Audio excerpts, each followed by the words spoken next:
Hello વિદ્યાર્થી મિત્રો, આપણે આપણું પ્રકરણ 2 અહીંયા કન્ટિન્યુ રાખીએ છીએ. આજે આપણે આ વિડીયોમાં અમુક વ્યાખ્યાઓ જોવાની છે, જેમ કે સાધનની સચોટતા કોને કહેવાય, ચોકસાઈ કોને કહેવાય, તેમજ ત્રુટિ કોને કહેવાય. હવે જ્યારે પણ આપણે ભૌતિક વિજ્ઞાનમાં બધા એકમો હોય તો આપણે જેમ કે લંબાઈનું માપન કરવું હોય, વજનનું માપન કરવું હોય તો કોઈક જેમ કે લંબાઈના સૂક્ષ્મ માપન માટે આપણે માઇક્રોમીટર્સ છે, ઇલેક્ટ્રોન માઇક્રોસ્કોપ છે, એ રીતના સાધનો જ્યારે ઉપયોગમાં લેવાના હોય તો તે સાધનમાંથી મારો જે જવાબ આપશે તો એ જવાબ હંમેશા સાચો જ હશે એવું જરૂરી નથી. એમાં થોડી ઘણી ખામી હોઈ શકે. તો આપણે એ ખામી એટલે કે ત્રુટિ, એટલે કે આપણે ત્રુટિને ઇંગ્લિશમાં કહીએ છીએ એરર્સ. તો આપણા જવાબમાં જે થોડી ઘણી એરર આવવાની, ધારો કે વજન મારું કોઈ વસ્તુનું 5 ગ્રામ છે, પરંતુ હું જ્યારે એનું માપન કરું છું તો મને 5.2 ગ્રામ મળે છે, તો આ 0.2ની ત્રુટિ આવી ગઈ. તો એને લગતો આજે આપણે અભ્યાસ કરવાનો છે. તો તે સમજતા પહેલાં આપણે અમુક વ્યાખ્યાઓ જોઈએ. તો ત્રુટિ કોને કહીશું આપણે, એટલે કે એરર. તમને નામ પરથી તો સમજમાં આવી જાય, પરંતુ તેની વ્યાખ્યા જોઈએ તો એવી રીતે લખી શકાય કે માપન માટે ઉપયોગમાં લેવાતા કોઈ પણ સાધન વડે લીધેલા માપનના પરિમાણમાં કેટલીક અચોકસાઈ જોવા મળે છે. આ અચોકસાઈને ત્રુટિ કહે છે. જેમ કે મેં હમણાં તમને ઉદાહરણ આપ્યું ને, તે મુજબ ધારો કે બીજું ઉદાહરણ લઈએ તો 5 સેન્ટીમીટર લંબાઈનો કોઈ તાર હોય અને તેનું માપન કરીએ તો આપણને 5.1 સેન્ટીમીટર બતાવે છે. ચોકસાઈ એની એટલે કે ચોક્કસ માપ એનું 5 સેન્ટીમીટર છે, પરંતુ આપણને 5.1 સેન્ટીમીટર જોવા મળે છે. અથવા એવું પણ હોઈ શકે કે ધારો કે 4.9 સેન્ટીમીટર બતાવે છે. એવું કહી શકાય કે આમાં ચોક્કસ માપ કરતાં જ્યારે 5.1 સેન્ટીમીટર માપન મળ્યું તો 0.1 સેન્ટીમીટર જેટલી આપણને ત્રુટિ મળી. તેમજ અહીંયા પણ 0.1 સેન્ટીમીટર જેટલી ત્રુટિ મળી. અહીંયા આપણને ધન ત્રુટિ મળી કે 0.1 સેન્ટીમીટર વધારે છે, અહીંયા 0.1 સેન્ટીમીટર ઓછું છે. તો આપેલા ચોક્કસ માપ કરતાં અહીંયા અચોકસાઈનું મૂલ્ય 0.1 સેન્ટીમીટર થઈ જશે, તો તેને ત્રુટિ કહેવાશે. નેક્સ્ટ બીજી વ્યાખ્યા જોઈએ. ચોકસાઈ એટલે કે એક્યુરસી. કોઈ રાશિના માપનનું મૂલ્ય તે રાશિના સાચા મૂલ્યની કેટલીક નજીક છે તેને ચોકસાઈ કહેવાય. એટલે કે કોઈ ચોક્કસ મૂલ્ય હોય અને આપણે એ ચોક્કસ મૂલ્યની કેટલા પાસે છીએ. ધારો કે થર્મોમીટર હોય તો તેનો ઉપયોગ તાપમાન માપવા માટે થાય છે. હવે એનું ચોક્કસ તાપમાન, કોઈ પાણી કે કોઈ વસ્તુ મૂકી છે ગરમ, તો તેનું ચોક્કસ તાપમાન 90 ડિગ્રી છે, પરંતુ જ્યારે તેનું તાપમાન આપણે થર્મોમીટરથી માપ્યું તો આપણને 90.5 ડિગ્રી મળ્યું. તો અહીંયા 0.5 જેટલી એરર આવી ગઈ. એટલે જ્યારે આ સાધનનો તમે ઉપયોગ કરશો, અહીંયા માપન કરશો, તો તમે એવું કહી શકશો કે 0.5 જેટલી એની એક્યુરસી છે, એટલે કે 0.5 જેટલો નજીક છે. આપણો સાચો જવાબ છે 90.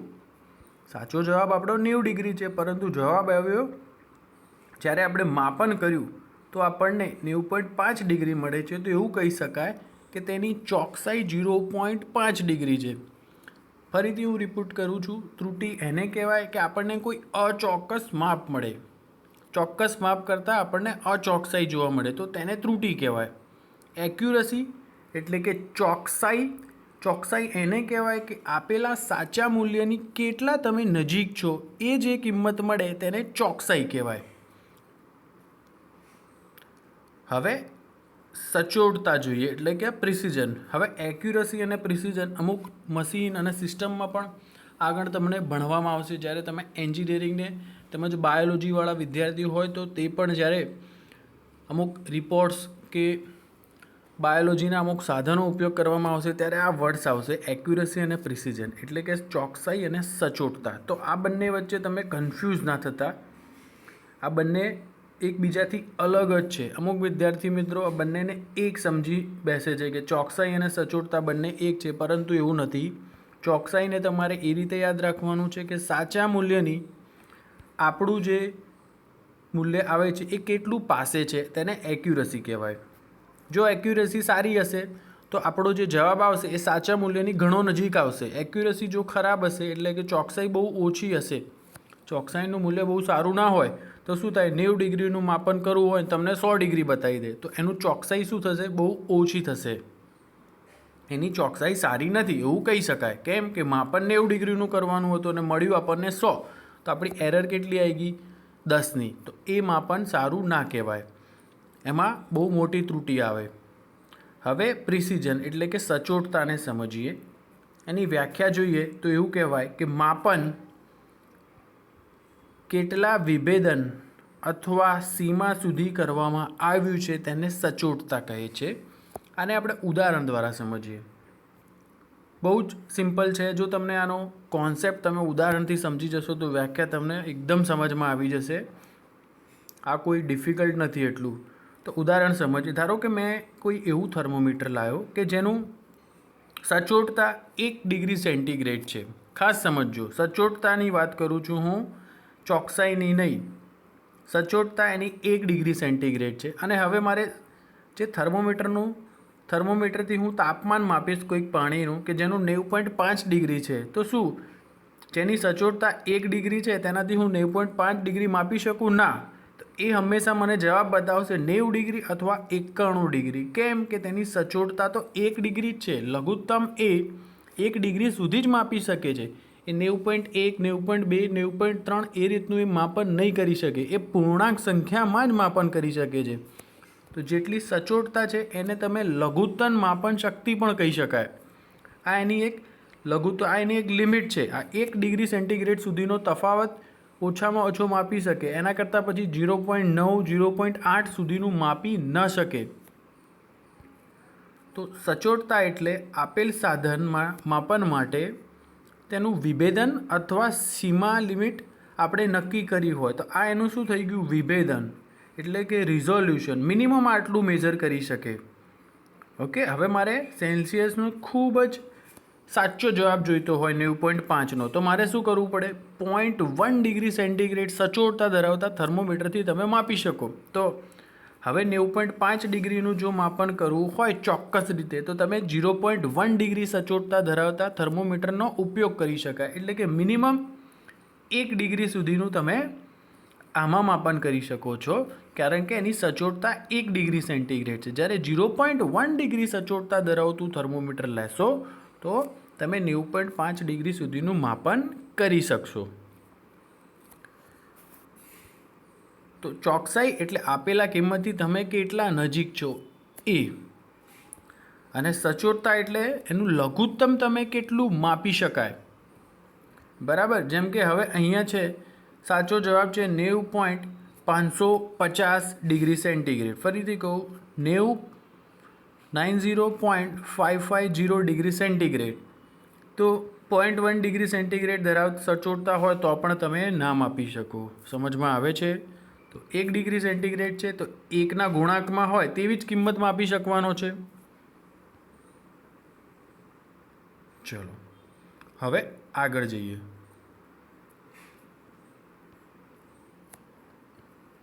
હવે આપણી જે ત્રુટિ મળે છે તેને મુખ્યત્વે 2 ભાગમાં વહેંચવામાં આવે છે, 2 ભાગમાં વર્ગીકૃત કરે છે. એક વ્યવસ્થિત અને એક અવ્યવસ્થિત. વ્યવસ્થિત એટલે કે રેન્ડમ એરર્સ, વ્યવસ્થિત ત્રુટિ રેન્ડમ એરર્સ. વ્યવસ્થિત ત્રુટિને આપણે સિસ્ટમેટિક એરર્સ કહેવાય અને અવ્યવસ્થિત એટલે કે રેન્ડમ અસ્તવ્યસ્ત એરર.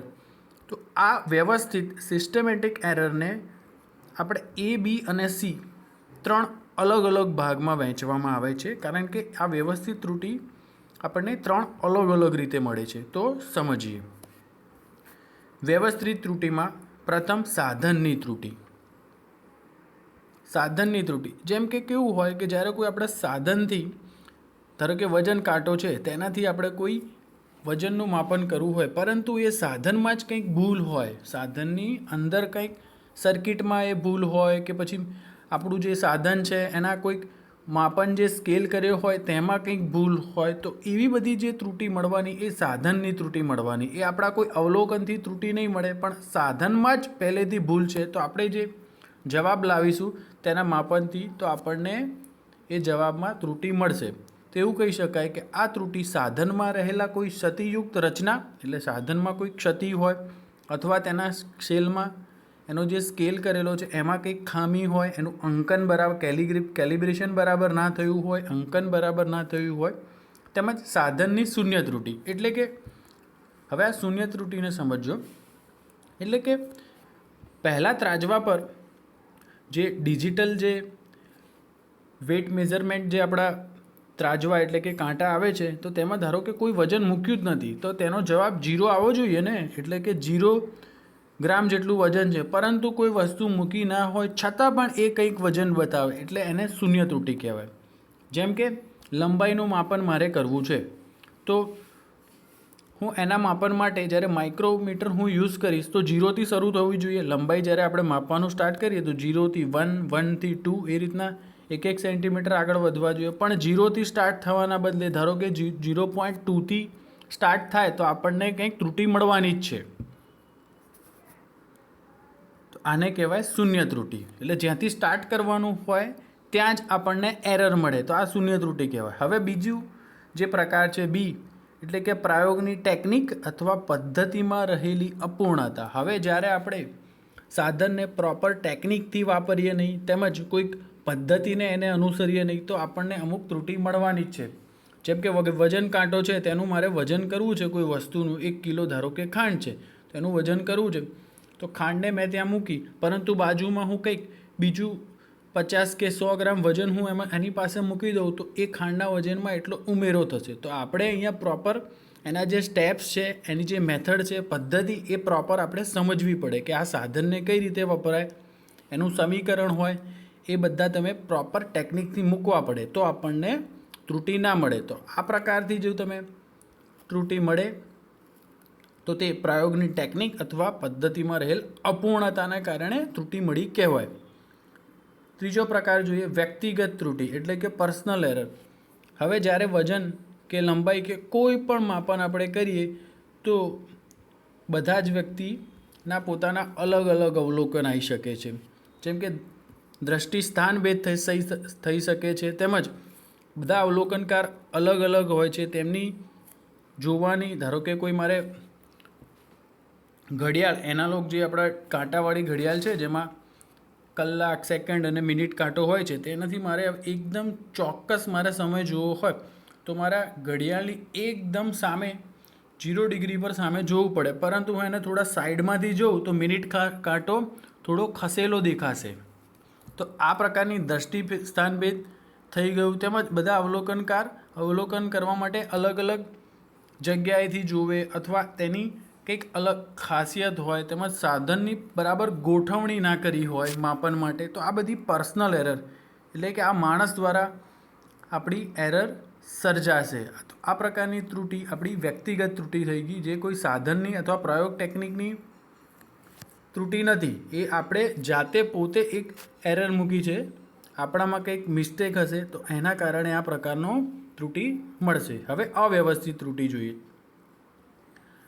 હવે ઉપરની જે જોઈ એ સિવાયની કોઈ પણ ત્રુટિ હોય, એટલે કે અહીંયા શું થશે, આમાં કન્ફ્યુઝન ના થતાં કે તમને ક્વેશ્ચન થશે મનમાં કે આ અવ્યવસ્થિત એટલે શું હશે, આ સિવાયની 3 સિવાયની ત્રુટિ કે મેં કીધી તો એ કઈ હોય. તો જુઓ મિત્રો, ધારો કે કોઈ સર્કિટ છે, તેમાં મારે પ્રવાહ અથવા વિદ્યુત પ્રવાહ અથવા વોલ્ટેજનું માપન કરવું છે. તો ધારો કે કોઈ સર્કિટમાં આગળથી જે પાવર સપ્લાય આવે છે એ જ અપૂરતો છે.